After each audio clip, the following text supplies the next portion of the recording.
সৃষ্টির শুরু থেকে আজ পর্যন্ত প্রতিটি মানুষের মনে একটি সত্তাকে নিয়ে চরম ভয় আর কৌতূহল কাজ করে।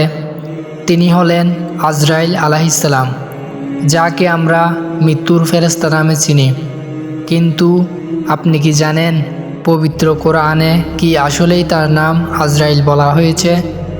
কিভাবে তিনি কোটি কোটি মানুষের প্রাণ একসাথে হরণ করেন, আর কিয়ামতের মাঠে তার নিজের পরিণতি কী হবে?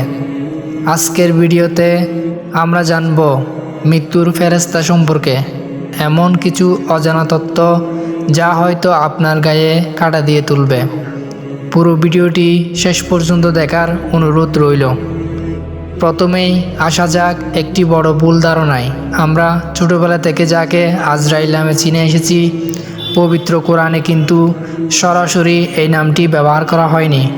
কোরআনের সূরা আস-সাজদা এর 11 নম্বর আয়াতে তাকে ডেকে দেওয়া হয়েছে মালাকুল মাউত বা মৃত্যুর ফেরেশতা নামে। তবে ইসলামিক তাফসির ও বিভিন্ন আসমানি কিতাবের বর্ণনায় তার নাম হিসেবে আজরাইল শব্দটি বহুল প্রচলিত। তিনি আল্লাহর এমন এক ফেরেশতা যার কোনো বিশ্রাম নেই, কোনো আলসেমি নেই। আল্লাহর হুকুম পাওয়া মাত্রই তিনি সেকেন্ডের মধ্যে কাজ সম্পন্ন করেন। কিন্তু প্রশ্ন হলো, 4 জন প্রধান ফেরেশতার মধ্যে তাকেই কেন মৃত্যুর দায়িত্ব দেওয়া হলো? ইসলামিক ইতিহাস অনুযায়ী আল্লাহ তাআলা যখন প্রথম মানুষ হজরত আদম আলাইহিস সালামকে বানানোর সিদ্ধান্ত নেন, তখন পৃথিবী থেকে মাটি আনার জন্য একে একে ফেরেশতাদের পাঠান। কিন্তু পৃথিবী বিনয়ের সাথে মাটি দিতে অপারগতা প্রকাশ করায় অন্য ফেরেশতারা খালি হাতে ফিরে যান। কিন্তু যখন আজরাইল আলাইহিস সালাম এলেন, তিনি আল্লাহর আদেশের সামনে পৃথিবীর আকুতিকে বিচলিত হননি। তিনি কঠোর ও সুদৃঢ়ভাবে পৃথিবীর সব প্রান্ত থেকে মাটি সংগ্রহ করে আল্লাহর কাছে নিয়ে যান। তার এই অটল আনুগত্য ও দৃঢ়তা দেখেই আল্লাহ তাআলা তাকে সমস্ত জীবজগতের প্রাণহরণকারী হিসেবে বেছে নেন। এবার আসা যাক সবচেয়ে গা শিউরে ওঠার মতো বিষয়ে। আজরাইল আলাইহিস সালাম কি সবার সামনে একই রূপে আসেন? উত্তর হলো না। হাদিসের বর্ণনা অনুযায়ী একজন নেককার বা ইমানদার মানুষের মৃত্যুকালে আজরাইল আলাইহিস সালাম আসেন পরম দয়ালু ও সুন্দর রূপ নিয়ে। রেশমি কাপড়ের অত্যন্ত আলতোভাবে সেই রূহ গ্রহণ করা হয়, যার থেকে মেশক আম্বরের সুবাস বের হতে থাকে। কিন্তু কোনো পাপী বা জালেমের ক্ষেত্রে তার রূপ হয় অত্যন্ত ভয়াবহ। কাঁটাদার শাখা থেকে সুতা টেনে বের করলে যেমন ক্ষত বিক্ষত হয়, ঠিক তেমনি চরম কষ্টের মাধ্যমে পাপীদের প্রাণ কবজ করা হয়। এখন প্রশ্ন আসতে পারে, পৃথিবীতে প্রতিদিন লাখ লাখ প্রাণী ও মানুষ মারা যাচ্ছে, আজরাইল আলাইহিস সালাম একা কীভাবে এত প্রাণ একসাথে কবজ করেন? হাদিসের বর্ণনায় এসেছে, আল্লাহ তাআলা আজরাইল আলাইহিস সালামকে এমন বিশালাকার ক্ষমতা ও কায়িক বিস্তৃতি দিয়েছেন যে পুরো পৃথিবীটা তার সামনে একটি ছোট্ট বালার মতো। তাছাড়া তিনি একা কাজ করেন না, তার অধীনে অজস্র সহকারী ফেরেশতা নিয়োজিত রয়েছেন। যখন কোনো বান্দার রূহ কবজ করার সময় হয়, তখন সহকারী ফেরেশতারা সেই রূহকে গলা পর্যন্ত নিয়ে আসেন, আর আজরাইল আলাইহিস সালাম আল্লাহর চূড়ান্ত নির্দেশে তা গ্রহণ করেন। আজরাইল আলাইহিস সালাম কিন্তু সবার সামনে একই রূপে হাজির হন না। একজন নেককার বা ইমানদার মানুষের মৃত্যু করে তিনি আসেন অত্যন্ত শান্ত, সুন্দর ও সুসংবাদ নিয়ে। রেশমি কাপড়ে পরম মমতায় সেই রূহ গ্রহণ করা হয়। কিন্তু কোনো পাপী বা জালেমের ক্ষেত্রে তিনি আবির্ভূত হন অত্যন্ত ভীষণ ও ভয়াবহ রূপ নিয়ে। কাঁটাদার শাখা থেকে কাঁচা সুতা টেনে বের করলে যেমন অবস্থা হয়, ঠিক তেমনই কঠিন যন্ত্রণার সাথে তিনি পাপিষ্ঠদের প্রাণ কবজ করেন। যিনি সৃষ্টির শুরু থেকে কোটি কোটি প্রাণ হরণ করে আসছেন, ভাবুন তো কিয়ামতের শেষ দিনে সেই আজরাইল আলাইহিস সালামের সাথে কী ঘটবে? হাদিসের বর্ণনায় এসেছে, কিয়ামতের দিনে যখন সিংহার ফুৎকারে বিশ্বজগৎ ধ্বংস হয়ে যাবে, তখন আল্লাহ তাআলা আজরাইল আলাইহিস সালামকে একে একে বাকি প্রধান ফেরেশতাদের প্রাণ কবজ করার নির্দেশ দিবেন। সবশেষে আল্লাহ তাআলা আজরাইল আলাইহিস সালামকেও নিজের প্রাণহরণ বা মৃত্যুবরণ করার নির্দেশ দেবেন। মৃত্যুর চরম যন্ত্রণা অনুভব করে আজরাইল আলাইহিস সালাম নিজেই বলে উঠবেন, হে আল্লাহ, আমি যদি জানতাম মৃত্যুর যন্ত্রণা এত কঠিন, তবে ঈমানদারদের প্রাণ কবজ করার সময় আমি আরও বেশি কোমল হতাম।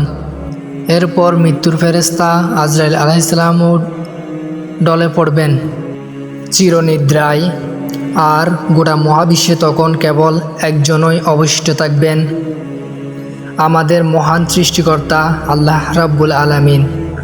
হজরত আজরাইল আলাইহিস সালাম আল্লাহর এক মহান ও অনুগত সৃষ্টি, যিনি শুধু আল্লাহর বিধান পালন করে যাচ্ছেন।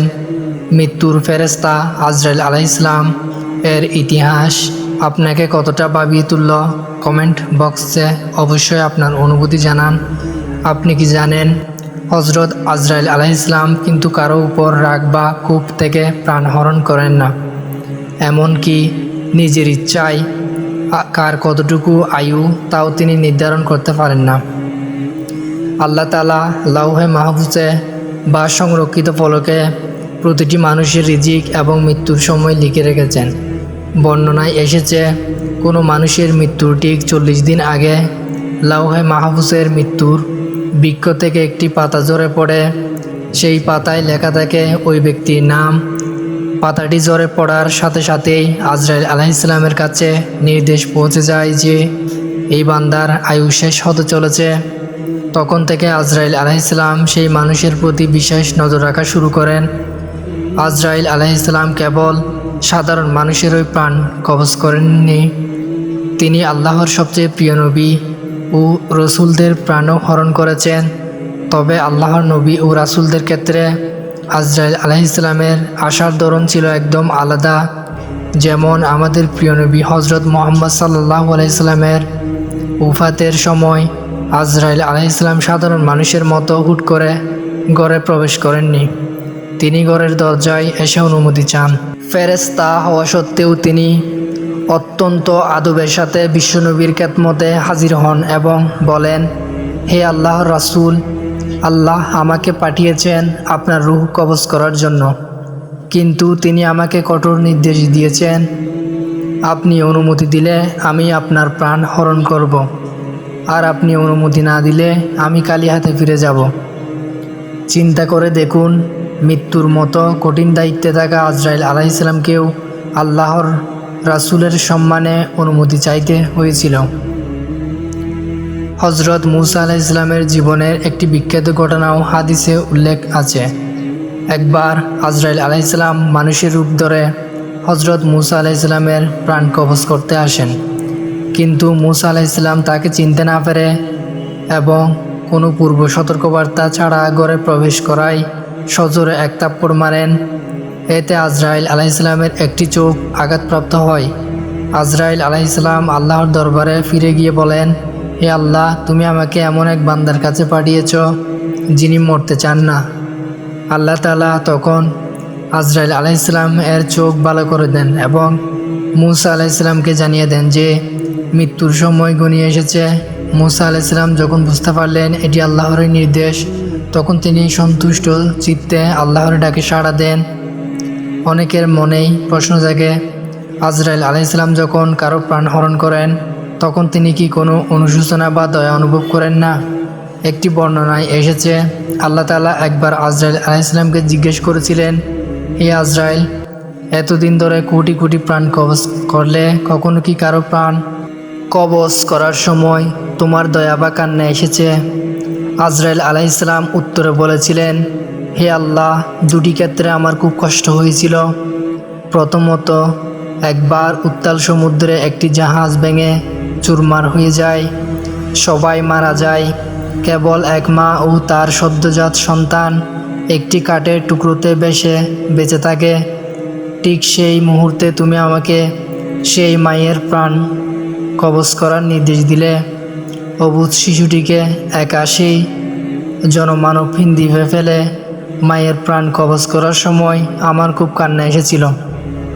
আজরাইল আলাইহিসসালাম আরও বলেন, আর দ্বিতীয়ত একবার এক অত্যাচারী ও অহংকারী বাদশার প্রাণ কবজ করার নির্দেশ দেওয়া হয়েছিল, যার নাম ছিল সাদ্দাত। সে আল্লাহর জান্নাতের প্রতিদ্বন্দ্বী হিসেবে দুনিয়াতে এক কৃত্রিম জান্নাত বানিয়েছিল। সেই জান্নাত এক পা রাখার মুহূর্তেই তুমি তার প্রাণ কবজ করতে বললে। এত কষ্ট করে বানানো প্রাসাদে ঢুকতেই পারল না দেখে আমার কিছুটা আফসোস হয়েছিল। তখন আল্লাহ তাআলা বললেন, হে আজরাইল, তুমি কি জানো ওই সাদ্দাত হয়েছিল সমুদ্রের মাঝে বেঁচে থাকা সেই অনাথ শিশুটি। আমি তাকে বাঁচিয়েছিলাম, কিন্তু সে বড় হয়ে আমারই অবাধ্য হয়েছিল। এই ঘটনাগুলো আমাদের স্পষ্ট শিক্ষা দেয়, হজরত আজরাইল আলাইহিসসালাম কেবল আল্লাহর হুকুমের গোলাম, তিনি বিন্দুমাত্র এদিক ওদিক করেন না। ভাবুন তো, যিনি সবার প্রাণ হরণ করেন তার নিজের শেষটা কেমন হবে। কিয়ামতের দিন যখন ইসরাফিল আলাইহিসসালাম এর সিংহার ফুৎকারে গোটা মহাবিশ্ব ধ্বংস হয়ে যাবে, তখন আল্লাহ ব্যতীত কেউ জীবিত থাকবেন না, শুধু থাকবেন কিছু প্রধান ফেরেশতা। এরপর আল্লাহর আদেশে আজরাইল আলাইহিসসালাম একে একে জিবরাইল, মিকাইল ও ইসরাফিল আলাইহিসসালামের রূহ কবজ করবেন। আর সর্বশেষে আল্লাহ তাআলা আজরাইল আলাইহিসসালামকেও নিজের প্রাণ হরণ করার নির্দেশ দিবেন। মৃত্যুর চরম যন্ত্রণা অনুভব করে আজরাইল আলাইহিসসালামও ডলে পড়বেন চিরনিদ্রায়। ভিডিওটি ভালো লাগলে লাইক ও শেয়ার করুন এবং এমন সব অজানা ইসলামিক কন্টেন্ট পেতে চ্যানেলটি সাবস্ক্রাইব করে বেল আইকনটি অন করে রাখুন। ধন্যবাদ।